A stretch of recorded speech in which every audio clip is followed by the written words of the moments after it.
And मंत्रालय बनाना होगा specific. उसका कारण क्या था?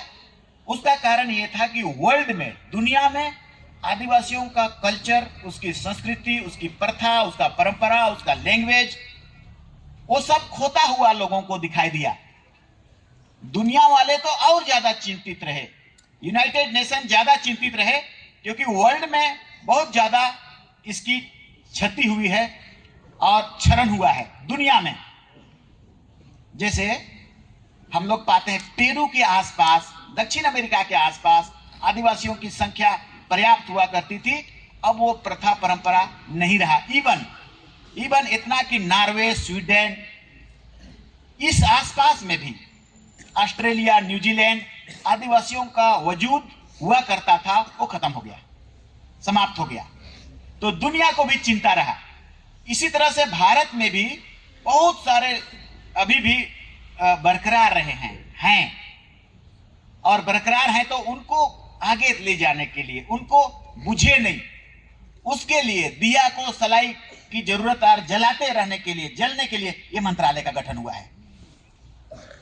और ये मंत्रालय ऐसी वैसी, हम लोग तो सोचते होंगे शायद ना, आप लोग, हम लोग, बहुत लोग सोचते हैं कि साइकिल बांटने वाला है मंत्रालय, कल्याण का हॉस्पिटल को देखता है, या तो कल्याण का जो हमारा हॉस्टल है उसमें थरिया सबको देखता होगा और देता होगा, और कपड़ा लता सबको देखता होगा, और खाना पीना कितना दे रहा है, टेबल कुर्सी कितना दे रहा है उसको देखता होगा। और इसके अलावा क्या सोचते होंगे? ज्यादातर लोग इसके अलावा इतना ही सोचते हैं। लेकिन भारत के संविधान ने इस मिनिस्ट्री को इतना बड़ा चीजें, मतलब यहां से आदिवासियों के लिए कानून बन सकता है, विधानसभा के इतर। विधानसभा जो नहीं कानून बना सकता है, वो कानून ट्राइबल एडवाइजरी काउंसिल के द्वारा आप उसके बढ़ने के लिए, उसकी सुरक्षा के लिए, उसके प्रोटेक्टिव लो, उसको बचाने के लिए कितने सारे कानूनों को बना सकते हैं। किसी भी विभाग में इस मंत्रालय के द्वारा पूछ हो सकता है कि अच्छा, आदिवासी को गाय दिया था, वो मरने वाला गाय तुम क्यों दिया, मर गया गाय, जवाब दो। ऐसा हम उस विभाग को भी पूछ सकते हैं। आदिवासी का जमीन तुम कहां कहां छीने हो, लुटाया कहां कहां है, इसका आंसर दो। क्योंकि 244(1) के बैनर तले उसके नीचे उसी चीजों का व्याख्यान है कि सबसे पहले उसकी लैंड को प्रोटेक्ट करना है। इस सत्ता में, सरकार में जरूर लैंड का विभाग होगा, लेकिन शेड्यूल एरिया के अंतर्गत लैंड से संबंधित भी आप पॉलिसी बना सकते हैं। जैसे शेड्यूल एरिया रेगुलेशन एक्ट 1969 में बना था, एक ही बार बना। पीएससी इतना बड़ा पावर है, इतना बड़ा ताकत है।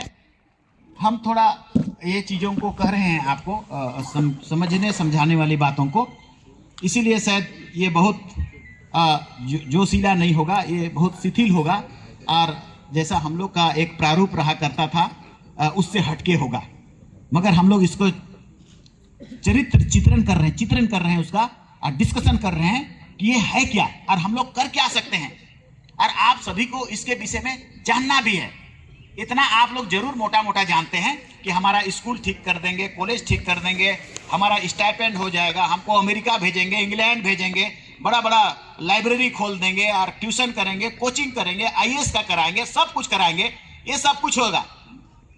नगड़ा ढोल मुर्ग देंगे, वो सोच रहे होंगे आप लोग, साड़ियों देंगे, ये सब है, जितना चाहिए सो सब है। मगर इसमें खुशी की उतनी बात नहीं है। खुशी की बात वहां है जो मेरा लुका हुआ, छुपा हुआ हमारा प्रथा, परंपरा, संस्कार, संस्कृति, उसको आगे बढ़ाने के लिए ऐसा संभव है। देखना, पूरा इंडिया से हम लोग कल्चर को सेव करने के लिए ऐसा आने वाला कल में आयोजन झारखंड प्रदेश में, क्योंकि भारत देश में आदिवासियों का राज के रूप में झारखंड को ही माना जाता है। ठीक है, हमारा पॉपुलेशन, भील पॉपुलेशन सबसे ज्यादा है भारत देश में, उसके बाद गोंड पॉपुलेशन है, उसके बाद संथाल का पॉपुलेशन है, और उसके बाद उरांव का पॉपुलेशन है, फिर मुंडा का, फिर हो का है पॉपुलेशन, भारत का पॉपुलेशन। वो सभी को चाहिए ऐसे, लेकिन घूमने के लिए जाने को नहीं है, घूमने के लिए नहीं। MSc, MTech, master of law, higher education, इसीलिए पढ़ो, मेहनत करो, ग्रेजुएशन बेहतर कर। और इसको बेहतर करने के लिए अब हम लोग रांची में भी या लोहरदगा में भी सब हॉस्टल तो ठीक करबे करेंगे। अभी हम सब जगह घूम रहे हैं, सभी हॉस्टल आवासीय विद्यालय सब में घूम रहे हैं, हाई स्कूल और सब में बहुत गिजा है, बहुत शोषण है, बहुत दमन है। हमको क्या पता लोग क्या सोचते हैं, पता नहीं है। हमारा खाना को छीन लिया जाता है। जहाँ केला देना है तो केला नहीं देगा, सेव देना है तो सेव नहीं देगा, जूता देना है तो जूता अगर लेदर का देना है तो ठडरल वाला दे देगा, वो क्या कहते हैं उसको का ब्रेक्सिन फैक्सिन का। बैग देखे तो बैग पतला दुबला एक ठो। ये सबको ठुंगरुओं से देने से कम है। लेकिन लगेगा नहीं लगेगा सो बात नहीं है।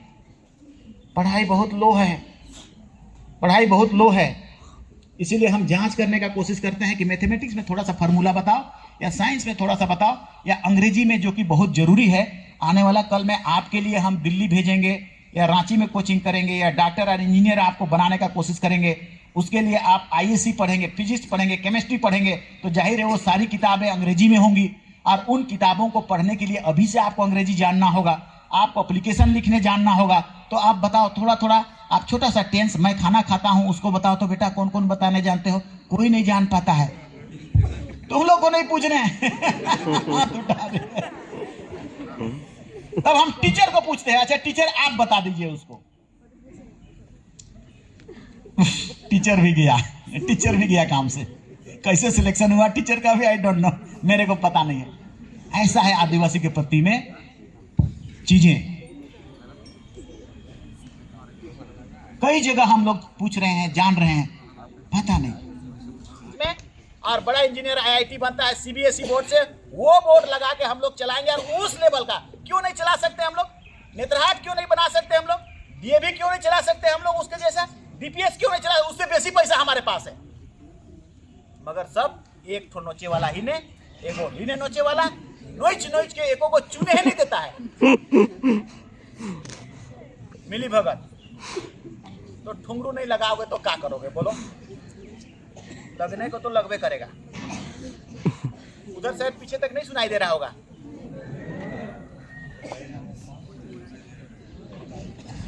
मतलब मेरा बात नहीं समझे। कहाँ कहाँ क्या क्या बनाना है, कहीं बाथरूम बनाना है, कहीं लाइब्रेरी बनाना है, कहीं हॉस्टल बनाना है, या कहीं और क्या बनाना है। जो जो बनाना है सो बनाओ, मगर वो सारा कुछ हम दे देंगे।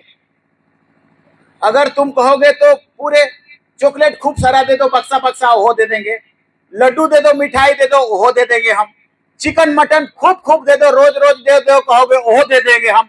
लेकिन हम कहेंगे कि हाँ, इंग्लैंड जाने के लिए रिजल्ट चाहिए हमको, यूपीएससी करने के रिजल्ट चाहिए हमको, नीट पास करने के लिए रिजल्ट चाहिए, आईआईटी पास करने के लिए रिजल्ट चाहिए। एक के तरफ से रोटी नहीं पकेगा, दोनों तरफ से पकाना होगा। तो आप रेडी होंगे मेरे ख्याल से। तो इस दिशा में हम लोग चलने को सोचे हैं। देखो, समाज के सभी लोग और मियाँ बाबू लोग, सब लोग, हमारा समाज या कोई भी समाज एजुकेशन पर ही डिपेंडेंट है आगे बढ़ने का। एजुकेशन अगर नहीं बढ़ेगा, बेहतर नहीं होगा, तो आपका लेवल जितना है उतना ही रहते रहते रहेगा। जैसा हमारा बहुत आदमी लोग चला गया है चाय बागान में, थोड़ा सा बड़ा होता है चाय बागान में, 10 साल हुआ, उसको फिर चाय पत्ती तोड़ने में लगा देता है। उसका बेटा फिर उतना ही हुआ और चाय पत्ती तोड़ने में लगा देता है। मतलब पीढ़ी दर पीढ़ी 150 साल से जितने हमारे पुरखे गए हुए हैं, सभी खाली पत्ते ही तोड़ रहा है। कोई कलकत्ता में जाके बड़का एजुकेशन करने में कहीं पर स्कोप नहीं है, ना बनाया गया है। मतलब आप जितना पीढ़ी है वही जगह। जैसे हम लोग भाठा जाता है, अभी हम लोग जरूर सोचते हैं कि भाठा तो इन जावा कमाए के लाना, लेकिन अपन छुआ पुता के स्कूल में छोड़ की जावा, तो ये अगला पीढ़ी को ठीक कर पाएगा। और नहीं तो भट्ठा का बेटा भट्ठा, उसका बेटा भट्ठा, इसीलिए तब हम भट्ठा में ही रह जाएंगे। ये परिवार, ये समाज आगे नहीं बढ़ पाएगा। इसीलिए हमारा समाज या एनीबॉडी, कोई भी समाज आगे बढ़ने के लिए एजुकेशन ही एकमात्र विकल्प है। दूसरा और कोई विकल्प नहीं है। हम अभी बोले कि कपड़ा दे देंगे और तुम लोगों को मिठाई मुर्ग बक्सा बक्सा दे देंगे या तो चिकन मटन रोज दे देंगे, क्या आगे बढ़ जाएगा? नहीं बढ़ेगा। दिमाग तो नहीं बढ़ेगा ना। लोग दिमाग को अप्रिशिएट करता है, इसको, खोपड़ी को, और खोपड़ी तुम्हारे पढ़ाई से आएगी, दिमाग बढ़ेगी, मेहनत से, परिश्रम से। मेहनत के लिए वो जगह देना,